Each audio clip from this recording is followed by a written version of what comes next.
u Novom Mestu i Pomorsku školu Zadar da nam predstave svoj projekt Ergonomija.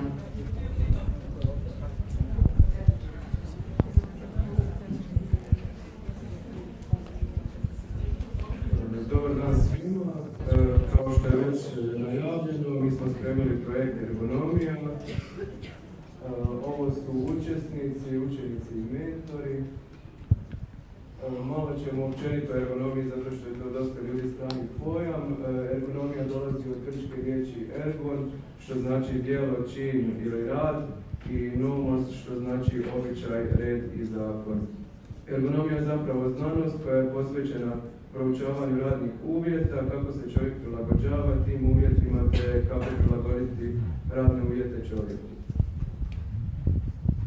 Malo o povijesti, znači stoljećima su se ljudi prilagođavali alatima kojima su se koristili umjesto obratno, a tek početkom 18. stoljeća su uvidjeli sve bolesti koje mogu nastati zbog lošeg držanja i tako je se i razvila sama znanost ergonomije.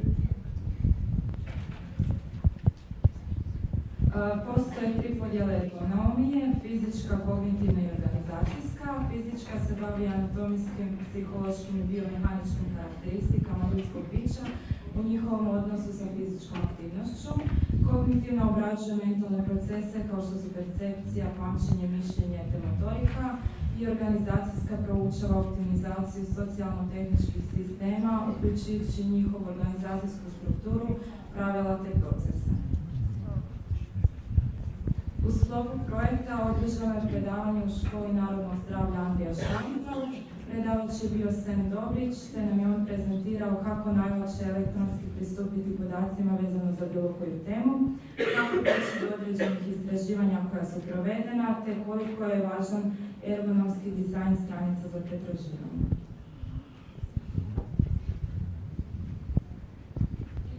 U sklopu projekta smo u Školi za medicinske sestre Mlinarska pitali učenike što ih ometa u radu, te su prvenstveno napravljali psihosocijalni napor, znači razredi su administrativno složeni, nije se razvila ranija povezanost, te oni moraju funkcionirati kao grupa. Slaba im je osvjetljenost, buka i žamor im ometaju rad, te manjak prostora. Kao što vidite na slici, torbe, jakne, vrećice s uniformama odlažu na klupama, što im uvelike otežava praćenje nastave. Vrijeme sjedenja i mirovanja tijekom nastave u trajanju od minimalno 6 sati, to je prisutna neudobnost drvenog materijala, neprilagođeni su u odnosu na visinu učenika.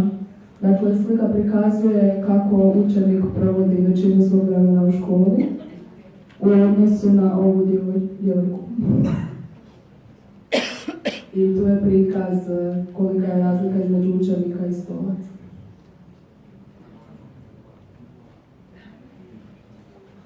Jedno od pomagala za udobnost koristi naša profesorica iz Hrvatskog koja je ergonomski osviještena i to pomagalo služi za smanjenje opterećenja na drvenim stolicama. Gubitak vremena od odmora zbog odlaska do pekare ili dućana i nedostatak kantine uzrokovali su da naši učenici svoja jela jedu po hodnicima, na klupama i to ne pogoduje mirnom provođenju obroka. Udaljenost kliničkih vježbi, znači pošto smo mi zdravstvena škola, praktični dio nastave se odvijaju po klinikama koje su dosta daleko od naše škole.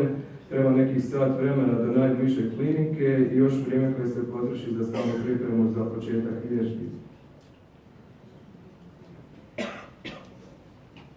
Iz zdravstvene in kliničke šole Novo Mesto bomo predstavili še malo ergonomije v zdravstveni negi, ker 74% medicinskih sester, ki so zaposlene v zdravstvu, ima po 15 do 20 letih delovne dobe težave z bolečinami v hrbtenici.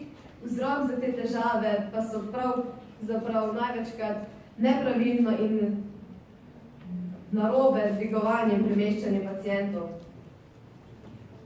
Ko pristopamo k dvigovanju in premeščanju pacientov, moramo razmisliti o tem, če imamo okoli sebe dovolj prostora, da se lahko gibamo, če nam lahko pacient kako pomaga pri premeščanju, če je dovolj pokreten In pa o pripomočkih, ki jih lahko pri tem uporabljamo, lahko uporabimo vrteči krožnik, ki nadomešča korake, lahko uporabimo drsečo desko, ki jo največkrat uporabljamo pri premeščanju pacienta iz postelje na invalidski voziček in nazaj.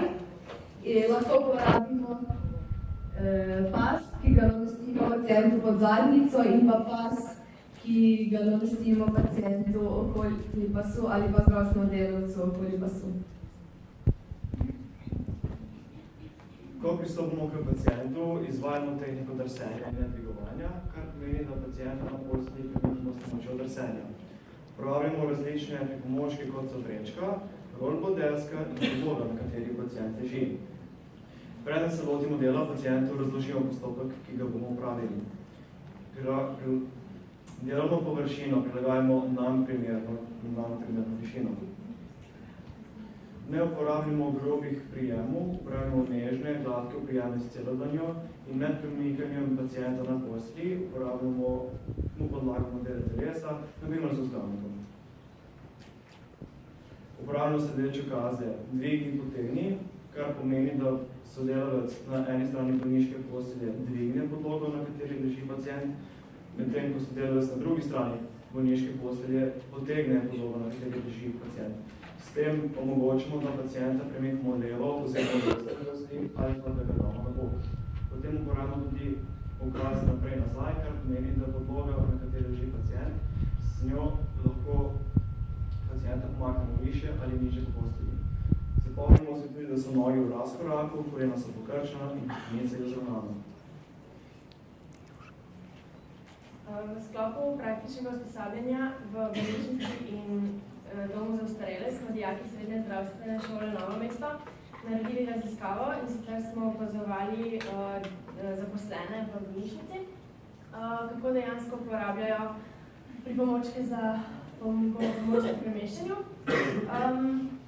V domu za ostarele za delno pokretne paciente uporabljajo ambulif. To je vreča, katero se namesti pod pacientovo zadnjico in potem naprava oziroma dvigalo avtomatsko premesti pacienta na voziček ali nazaj. V bolnišnici smo delo opazovali na večjih oddelkih. Delo se ne razlikuje. Najpogosteje uporabljajo rollboard desko, juhopremikalko in pa vrečo premikalko. Za paciente po možganski kapi uporabljajo posebno kad, ki vsebuje stol za dvig izkadi. Zanimivo pa se nam je zdaj še operacijski blok, kjer uporabljajo električno rollboard desko za premestitev pacienta preko električnega upravljalnika iz nesterilnega dela operacijske sobe v sterilni del operacijske sobe.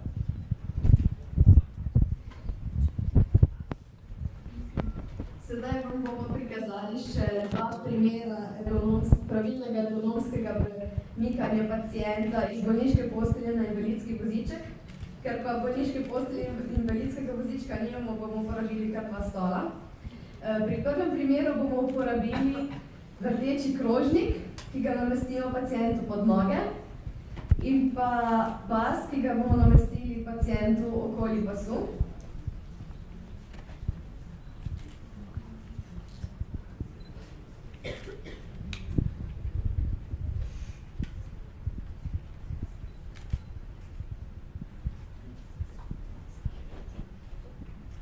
Kot vidite, je zdravstveni delavec veliko lažje premestil pacienta na invalidski voziček, kot pa če ne bi uporabljal pripomočkov. Za drugi primer bomo pa uporabili drsečo desko, ki jo delno namestimo pod pacientovo zadnjico in s pomočjo te deske lažje premaknemo pacienta nazaj na posteljo.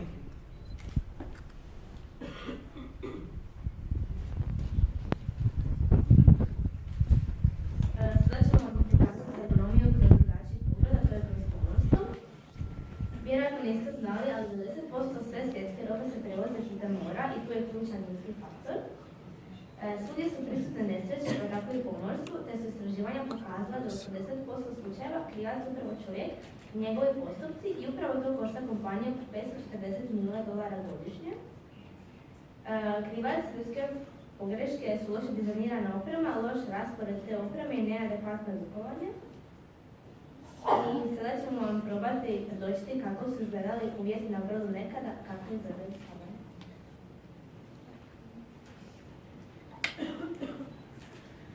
Nekada je čovjek bio prilagođen brodu, gledala se više sigurnost tereta, a ne čovjeka. Dizajn broda je išao u korist veće zapremnine, a ne u korist ljudske emocije i zdravlja. Ovo je prikaz starog zapovjedničkog mosta na prekooceanskom brodu. Sada je prepoznata važnost primjene ergonomskih načela i SOLAS konvencija. Ovo je sada ergonomski prilagođen zapovjednički most na modernom kruzeru iz 2008. godine. Kao što vidite, stolice su ergonomski prilagođene čovjeku, sve na dohvat ruke.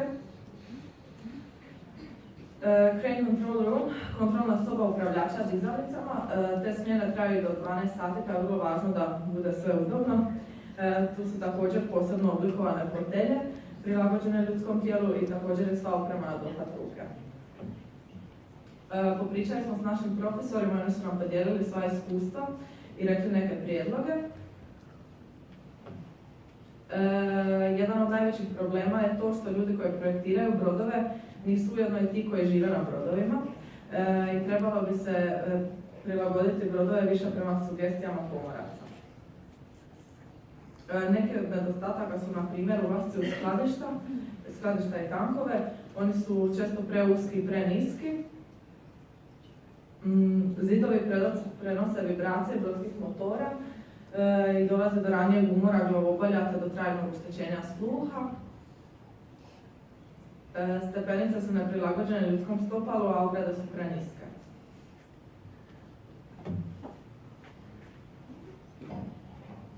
Neovisno o kojoj ljudskoj djelatnosti govorimo, ergonomija je izrazito važna prvenstveno zbog smanjenja opterećenja radnika, smanjenja opasnosti pri radu, povećava zadovoljstvo i interes radnika, smanjuje oštećenje zdravlja pri radu, smanjuje štetne utjecaje iz radne okoline te olakšava izvođenje radova. Krajnji ishodi ergonomije, dakle dobrobit za djelatnika, ali i samo društvo u cjelini, očuvanje zdravlja radnika, to je svih uključenih u radni proces, veće zadovoljstvo pri radu te zainteresiranost i ugoda, povećanje kvalitete i kvantitete rada, smanjenje troškova liječenja radnika i eliminiranje šteta koje smo mogli izbjeći. Hvala vam na pažnju.